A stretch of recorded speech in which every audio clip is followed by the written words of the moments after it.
Now.org, The War and Peace Report. I'm Amy Goodman. Congress has approved the bipartisan budget deal that would cut spending to fund the government through the end of the year. The Senate passed the measure 81-19 following a House vote of 260 to 167. More than half of the spending cuts would hit education, labor, and health programs. Congressional leaders say the deal will cut $38 billion, but the Congressional Budget Office estimates the actual savings will be less, at between $20 to $25 billion. Further, with the price of the wars in Iraq and Afghanistan factored, the U.S. budget deficit will actually increase by over $3 billion. The vote came as President Obama touted his plan to reduce the deficit by $4 trillion over 12 years. Obama renewed his call to end Bush-era tax cuts for the wealthiest Americans.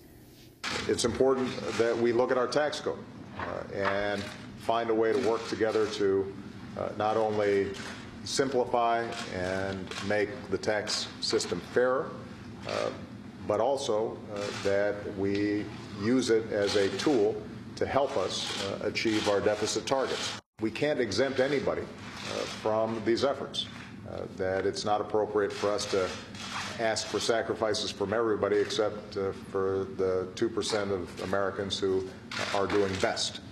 But rather, we should ask everybody to participate in this effort to get our fiscal house in order.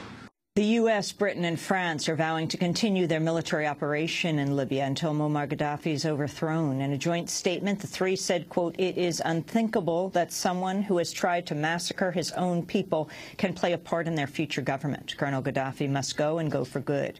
The assertion goes beyond the United Nations mandate authorizing attacks to protect civilians and impose a no-fly zone. The rebel stronghold of Misrata continues to come under intense fire from Gaddafi forces. Witnesses say over 120 rockets were fired at Misrata earlier today, killing 8 people and wounding 7 others. Around 23 people were killed in attacks by pro-Gaddafi forces Thursday. Meanwhile, in Tripoli, a government spokesperson claimed international airstrikes have killed a number of civilians. A few civilians who were killed today here in Tripoli. I know that 3 men who were walking by a checkpoint were killed immediately here in Tripoli, in the south of Tripoli. I know that there are 2 men also killed in Sirte today.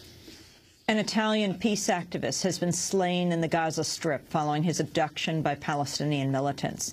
The body of Vittorio Arrigoni was found shortly after his captors posted video of him blindfolded and bloodied. They'd vowed to execute him unless their group's leader was freed from custody by Gaza's Hamas-led government. Arrigoni had lived in Gaza since 2008 after arriving on a boat carrying humanitarian aid. A friend of Arrigoni's mourned his death. Why? What did he do? This is a man who came here to break the siege in Gaza. Why? What did he do? He came from across the world, left his country and family and his entire life, and came here to break the siege. And we kill him. Why? What is the reason? The 3 co-panelists on the UN probe into the 2008-2009 Israeli assault on the Gaza Strip are rejecting the retraction by Judge Richard Goldstone of their report's key finding.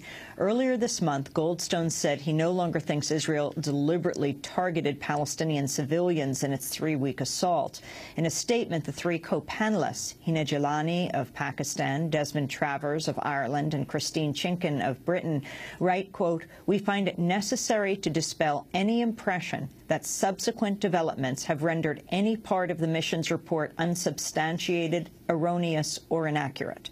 They continue, quote, "Had we given in to pressures from any quarter to sanitize our conclusions, we would be doing a serious injustice to hundreds of innocent civilians killed during the Gaza conflict, the thousands injured, and the hundreds of thousands whose lives continue to be deeply affected by the conflict and the blockade," they wrote.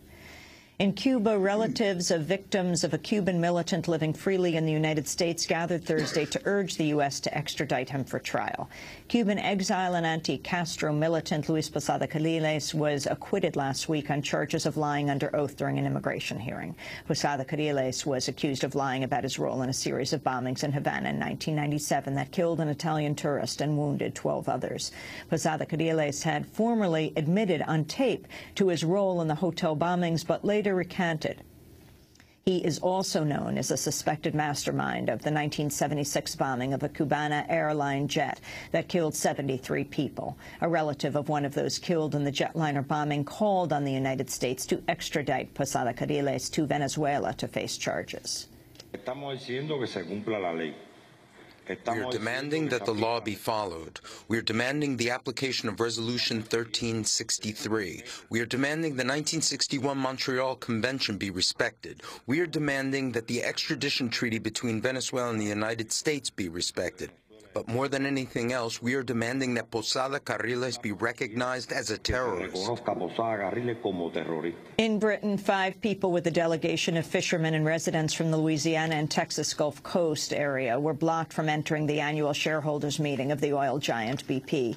One of the 5, Diane Wilson, covered herself in an oil-like substance to protest environmental damage to the Gulf Coast. Byron Enkelot of the Louisiana Oystermen's Association said he'd come to press BP on compensating Gulf Coast residents. Those interim claims are not being paid. Our people are backs up against the wall. We're facing poverty now. In Iraq, a mass grave of more than 800 bodies has been found in western Anbar province.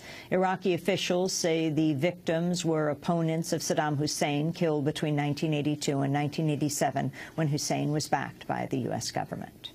A Wisconsin judge has struck down one of 3 lawsuits challenging Governor Scott Walker's anti-union measure. The suit from Dane County Executive Kathleen Falk was dismissed on the grounds civic entities can't challenge the constitutionality of state laws. Governor Walker, meanwhile, visited Capitol Hill Thursday for an appearance before the House Oversight Committee. Under questioning from Democratic Congressmember Dennis Kucinich, Walker admitted a key provision curbing union rights has no fiscal benefit. Can you please explain to me and members of this committee how much money this provision saves for your state budget? That and a number of other provisions we put in, because if you're going to put in place a change like that, we wanted to make sure that we protected the workers of our state so that they had a right to know what kind of value they got out of it. It's the same reason we gave workers the right to choose, which is a fundamental American right, the right to choose whether or not they want to be a part of a union and whether or not they want up to $1,000 taken. How much money does it save, Governor? Just that particular part doesn't save any.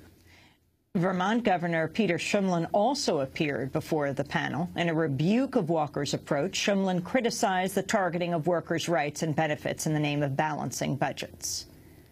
I don't start with collective bargaining, and I don't start with my public pensions. I start with the true costs. In Vermont, and this is true in most of the states of the country, health care is my biggest rising cost.